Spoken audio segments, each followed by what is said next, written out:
Look how quickly that keyboard glides back and forth as I open it and close it. What's going on, guys? I'm Aaron from PhoneDog.com, and that's what Samsung says. It's Captivate Glide. I'm here in Samsung's offices in New York playing around with some of these new devices. But this is the Captivate Glide, like I said. It's available, or going to be available, later this year, according to AT&T and Samsung. Now, specs-wise, it's packing a dual-core 1 GHz NVIDIA Tegra 2 processor. It has a 4-inch Super AMOLED display, so not 4.3 inches. So it's right there in that sweet spot, like I've always said, between 3.7 being too small and 4.3 being, kind of too big, 4.5. Up in there, it's a nice size for a lot of people, but it has this nice 4-row QWERTY keyboard down here on the bottom, and it's packing Android 2.3 with a TouchWiz version 3.0 and an 8-megapixel camera on the back. So you can see in terms of thickness, not too thick for a device that has a full QWERTY keyboard. It looks kind of similar to, or at least a combination to me, between the Epic 4G with the keyboard and then the Samsung Captivate, which was available on AT&T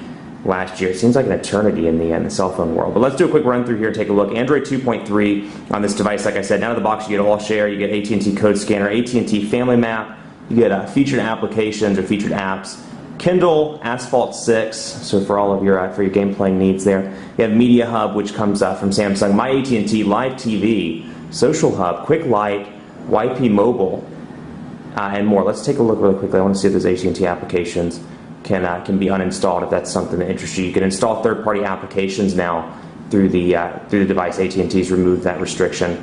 And then you can see Family Map. Yep, you can uninstall those. So if you don't want the AT&T carrier installed software, you can take care of that and remove them. So otherwise, it looks pretty similar to the Galaxy S2 and some of these other newer Samsung devices. Granted, it's not running TouchWiz 4.0, but you can see that the notifications bar and more looks pretty similar. You've got some Wi-Fi shortcut up here, Bluetooth shortcut, GPS, flight mode, and screen rotation. Now let's take a look at this keyboard and see if we can type something. I'm going to try and hold the camera and type at the same time. So we're going to go over here. Totally the best phone site ever, PhoneDog.com. This is not how I type in real life with one finger, but you can see. And it does have the motion capabilities just like TouchWiz 4.0 and the Galaxy S2. So we're going to load up PhoneDog.com. Now this is an HSPA Plus device, so it does run AT&T's 4G rather, and it supports up to 21 megabits per second. Now it's important to note that that's a theoretical peak. You're probably never going to see 21 megabits per second, but still certainly fast, and a nice bridge for those people that are in HSPA Plus markets but aren't quite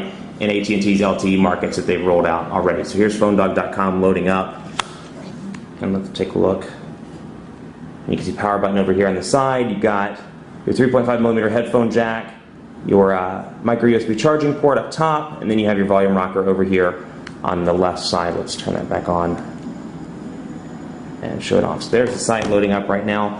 And you can see, like I said, NVIDIA Tegra 2 processor, dual-core processor, means the pinch to zoom is relatively quick. All of these tasks that we perform on a daily basis look good. So it's a good-looking device coming soon to AT&T and a newest member of Samsung's line of high-end smartphones. Keep it locked on PhoneDog.com for continuing coverage on the Samsung Captivate Glide.